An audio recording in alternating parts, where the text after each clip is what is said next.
Сәлем достар, менің арнама қош келдіңіздер. Бүгін сіздермен осындай керемет торттың рецептімен бөлісемін. Ыдысымызға жұмыртқаны құйып аламыз. Шым-шым тұз сеуіп, 1 минут көлемінде жақсылап миксерлеп аламыз.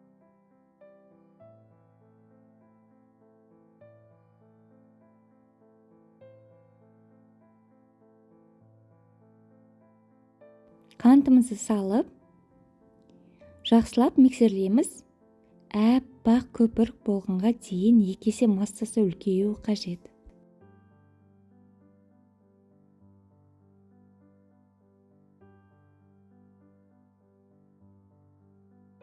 Елегішке ұн саламыз.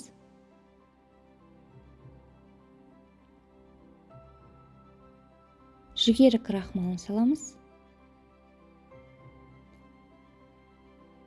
Қопсытқышты салып, елегіштен өткізіп, бірден венчикпен араластырмаймыз. Венчикті қолмен ақырындап араластыру қажет. Достар, сіздер футболктың ары қарай дамуына үлес қоса аласыздар. Ол үшін менің арнама подписаться етіп, колокольчикті бассаңыздар, сіздерге хабарлама келіп тұрады жаңа видео шыққандығы туралы. Және де ұнаса лайк басып, өз ойыңызды комментария жазып отырыңыздар. Осы оңай рецепттерді достарыңызбен, жақындарыңызбен бөлісіп отырыңыздар. Ұнтақталған грек жаңғағын қосып, силиконды күрекшенің көмегімен асықпай жоғарыдан төмен қарай араластырамыз. Ұзақ араластырудың қажеті жоқ, барлығы біріксе болғаны.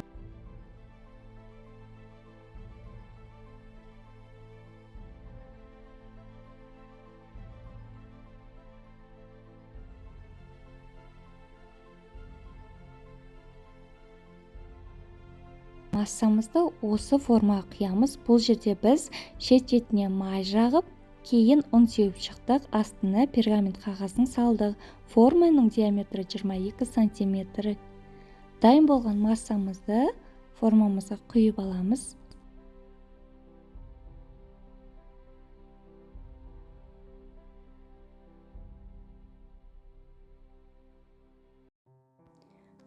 градуста қызып тұрған духовкада 45 минут көлемінде пісіріп аламыз. Піскендігін осылай ағаш таяқшаның көмегімен тексереміз. Егер де таяқшаларыңыз құрғақ болса, яғни ол толықтай пісті деген сөз.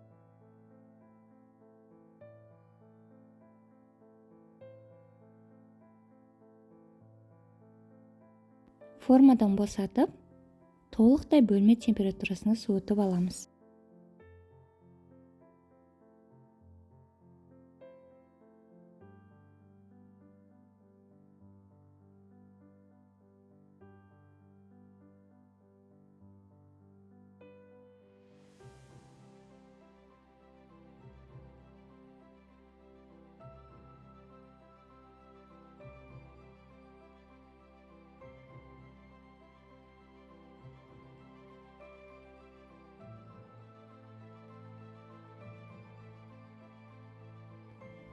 Кейін пищевой пленкамен орап, немесе осылай полиэтилен пакетіне салып, тоңазытқышқа бірнеше сағатқа қалдырамыз.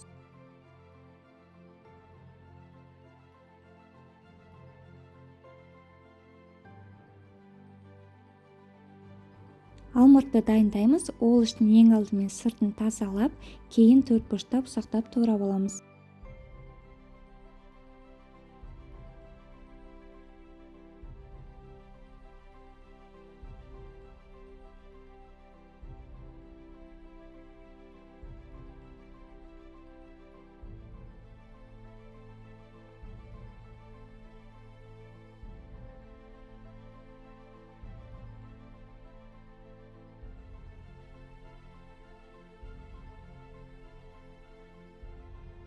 Алмұрттан жасалатын салмасын дайындаймыз. Ол үшін қызып тұрған табаға 1 чай қасық май саламыз.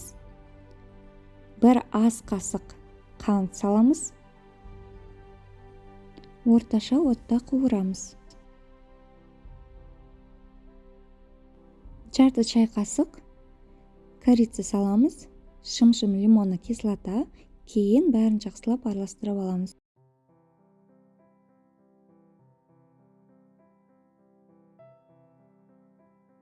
1 ас қасық бал саламыз.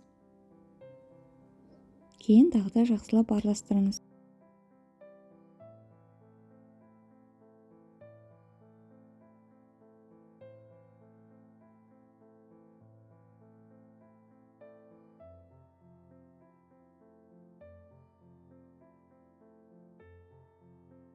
Осының үстіне турап алған алмұртты салып 3 минут көлемінде қуырамыз.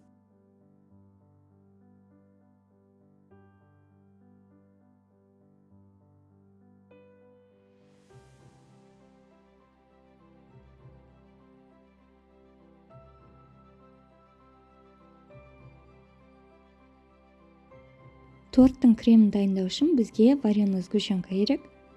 Және де қаймақты бірден салмаймыз, 1-2 қасық салып, екеуін біріктіріп араластырамыз, себебі қатты шашырауы мүмкін.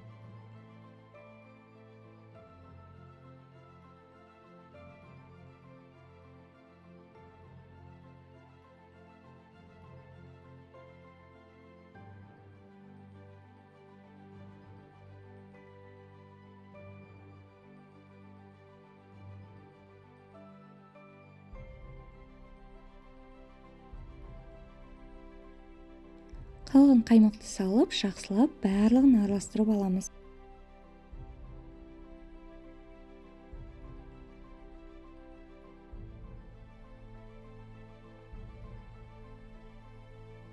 Міне, крем дайын болды. Келесі кезекте бисквитімізді алып, 3 бөлікке бөлеміз.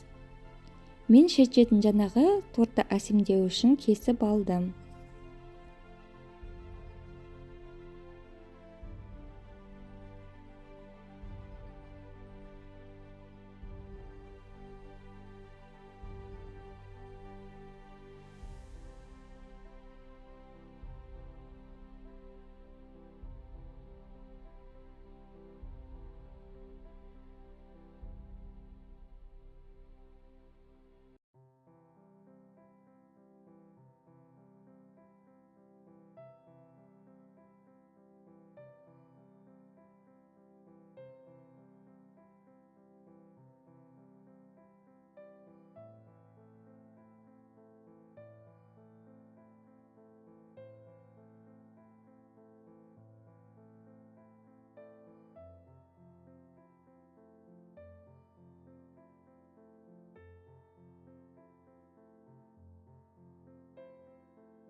Жаңағы әсемдеу үшін шетін кескен едім, соны ұнтақтап аламын.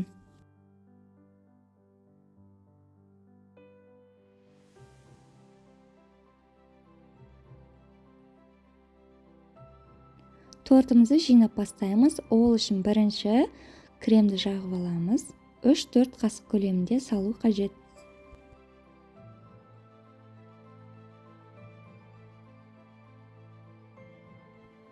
Екінші бөлігін салып, оған да дәл солай кремді саламыз.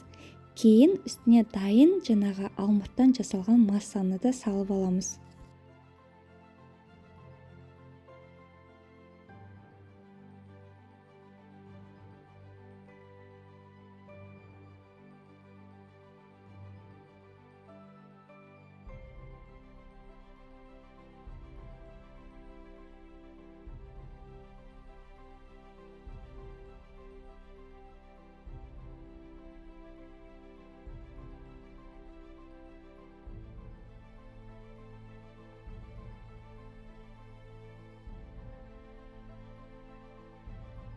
Креміміз тортқа толықтай жетеді және де артылып қалады. Ол артылған массамен тортты әсемдеп аламыз.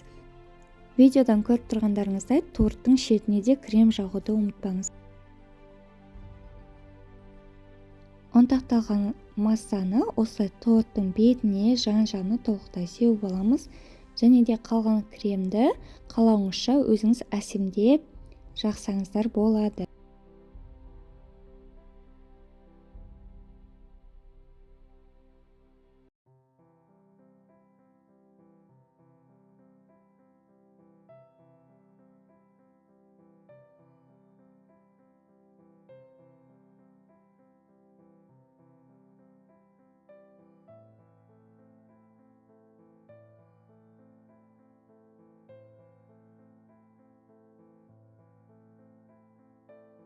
Міне достар, біздің тортымыз дайын болды. Енді жарты сағат көлемінде тоңазытқышқа қалдырсаңыздар болады, немесе бірден кесіп жей берсеңіздер де болады. Торт өте нәзік, дәмді, керемет болып шыққан.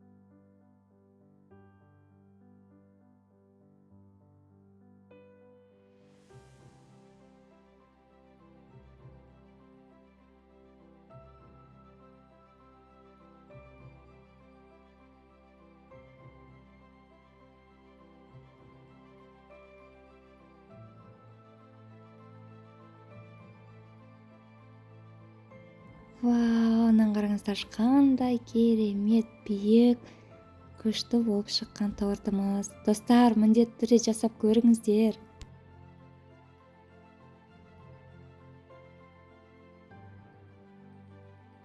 Видеону аягына чейин карагандарыңызга рахмет. Бул рецепт сиздерге унады деген ойдамын. Мен сиздерге 100% кепил берем. Эгер дал видеодагыдай істесеңиздер, сизде де осындай торт чыгады. Ас болсун достор.